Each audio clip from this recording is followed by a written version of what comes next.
Assalamualaikum warahmatullahi wabarakatuh. Bismillahirrahmanirrahim. Tabarakalladzi nazzala al-furqana ala 'abdihi liyakuna lil 'alamina nadhir. Allahumma shalli wa sallim ala sayyidina Muhammad wa ala alihi wa sahbihi wa barik wa sallim asma'in, amma ba'du. Tapi kalau kefasikan itu yang muta'adiyah tadi, yang saya kayak nggo bojone orang yang membunuh, kamu nggak boleh ngendikan yang lunak, harus keras. Meskipun kita tetap ingin dia tobat tentu ya, tapi hukumnya harus keras. Makanya Nabi keras, kamu menzinai 10 wanita yang tidak bersuami dengan satu menzinai istri orang, itu dosanya berlipat-lipat satu orang atau satu zina yang istrinya orang. Tentu Nabi pun ada kualifikasi, karena tidak mungkin. Taruh saja misalnya Yun Sewu ya, naudzubillah ya, orang menzinai lonte, ini kan profesional, haknya kan hanya hak Allah, kamu yang hanya melanggar itu hak Allah, kamu melanggar aturannya Allah.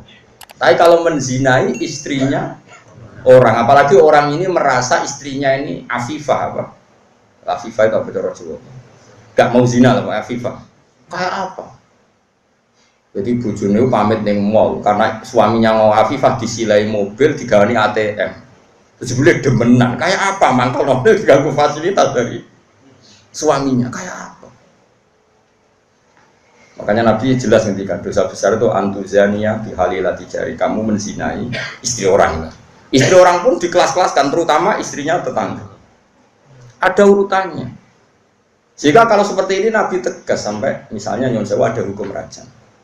Saya pernah dalam Bahsul Masail ditanya, Gus, rajam itu kan jahat, masa orang dibunuh gini-gini karena zina? Saya jawab, oke, kita dalam Islam Indonesia nggak ada rajam, tapi Allah selalu mempertontonkan kematian yang sama. Ini hujjatullah. Misalnya begini, saya tanya, andai kan ada hukum rajam tegas, mungkin satu Indonesia yang kena rajam itu nggak sampai 100, nggak sampai 10 kan? Karena syaratnya harus ada saksi 4 sing nginceng. Iku kudu roh detail mlebune alat kelamin ning vagina. Ada roh kelonan tok ora cukup. Aku roh ning dhuwure tetep ora iso. Dalam hukum Islam kudu roh alat kelamine lanang mlebu ning vaginane cawe itu. Kan ra ngarah roh. Terus rohe papat kudu bareng. Ada gentenan yo ndak diterima. Terus parahe meneh saksi papat iki kudu adil. Ada pegawean nginceng yo ora adil. Jadi kemungkinan tercapai rajam kan ada saksi 4 yang melihat langsung alat lelaki kelamin masuk di vagina. Terus wong iki gak fasik, termasuk fasik sing pegawai misalnya sini Mustafa Adil, lo kok nganti roh, lo pengen lo soleh sing ngencengan. Nah, kemungkinannya, oke. Berarti yang kira-kira yang kena rajam itu hanya 10.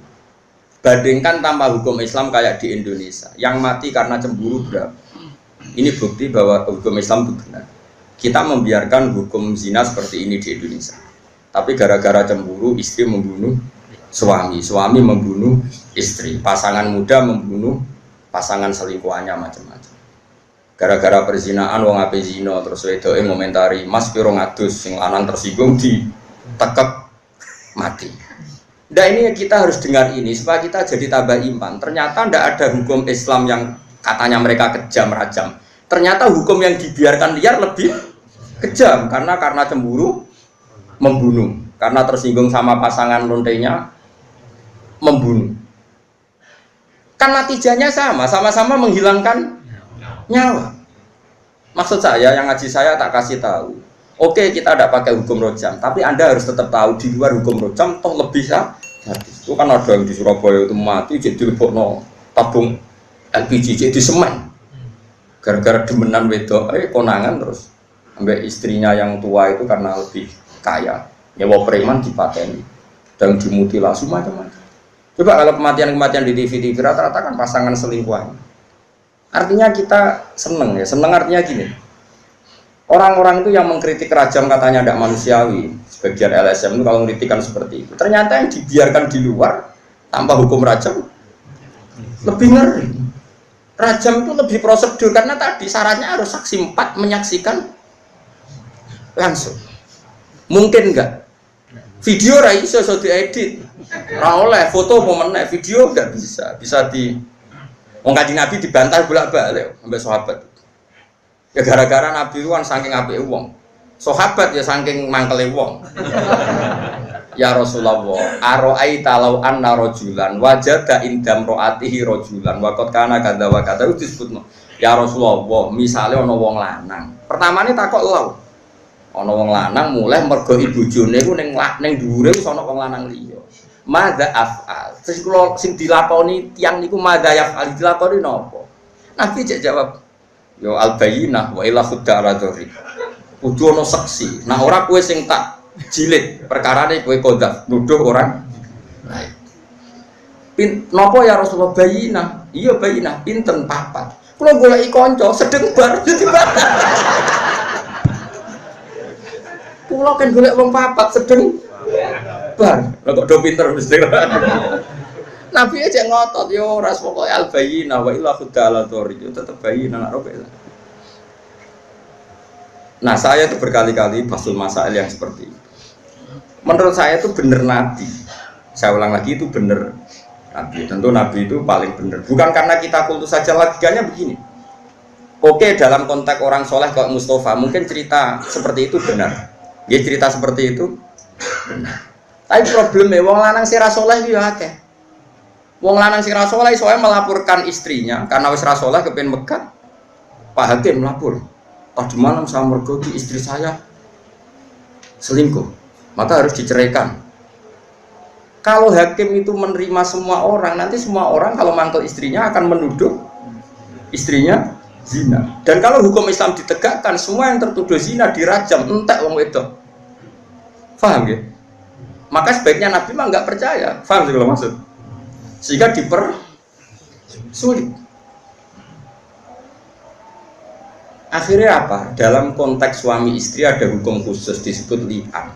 Disebut nomor li'an. Li'an itu istrinya didatangkan di masjid, zaman dulu kan tidak ada kantor pengadilan. Suaminya didatangkan di masjid. Sama-sama bersaksi tabri'ah. Tabri'ah begini. Disuruh sumpah 4 kali. Yang kelima itu sumpah, cara saat ini sumpah sambar bledek. Sumpah pocong cara Madura. Kalau saya bohong dalam menuduh istri saya siap kena bedak atau kena laknatnya Allah.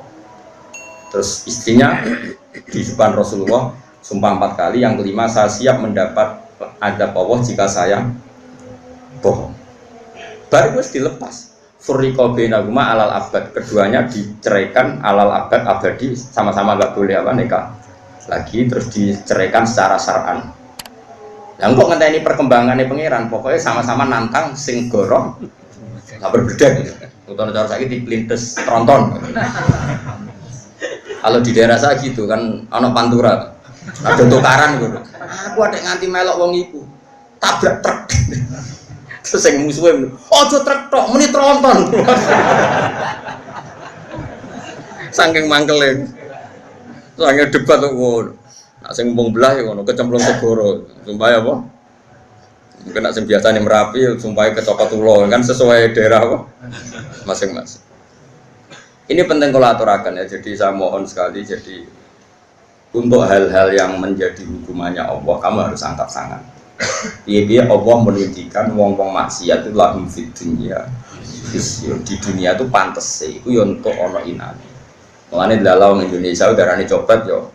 Coba, kok ini jenius berkali-kali aksi kok gak konangan, berarti sing dicopet itu bodoh, sing nyopet wah ya repot, langsung sesuai nak gak ono bahasa hukum nanti begitu. Kalau Warani itu orang yang menarik sampai banyak orang tertarik, berarti hebat. Wah ya repot. Lalu kalau seneng Indonesia niku anggap apa? Artinya apa itu?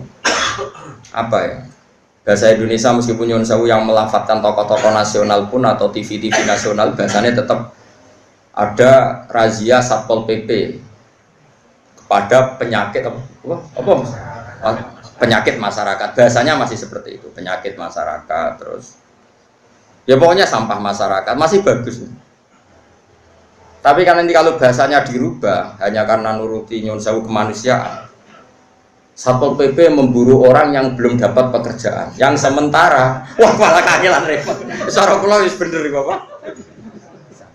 Sampah masyarakat, penyakit. Ini bukti bahwa Allah itu kuasa. Jadi Allah itu gak ada sunnah. Barang maksiat itu delalah secara nasional maupun internasional itu dibahasakan secara keras. Masuk ke Amerika ada rani lonte gitu. Aku sering delok film-film barat. Kalau nu sering delok yang konsensus mawon. Ternyata gambarannya di barat kalau ada istri sah kok suaminya selingkuh, ya sing dimarahi ya selingkuhan. Orang kok selingkuhan marahi istri resminya. Masih orang barat, masih orang negara komunis itu PKI lah, neng Cina. Sing nyolong mbek sing dicolong sing melayu sing nyolong. Lho kok ijek Islami kok roh nak sing nyolong. Ora kok sama rata sama rasa terus. Paham ya?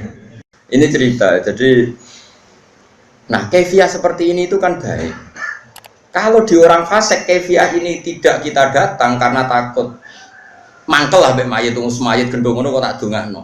Oke, dari segi itu berhak kita mangkel ning wong dolim. Masalahnya kalau kita tidak mengisi tradisi ini, diisi oleh tradisi mereka. Mereka terus ceki, minum-minum, lebih sulit lagi kita menghilangkan. Mendingan gelo-gelo sithik, ngempet-ngempet sithik teko ning majelis niati ngurip-ngurip tradisi Islam. Senajan tuh kowe gedeng mayi.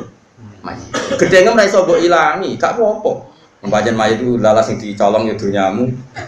Masjid yang di imamane Gus Nipur yen kena mercon iki cerita.